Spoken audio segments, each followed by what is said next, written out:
शाळेचे नाव बालमित्र पूर्व प्राथमिक विद्यालय.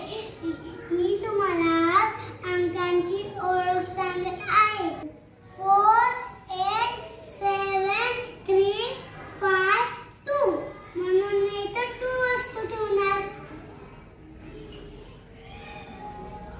1 2 इथं 5 1 2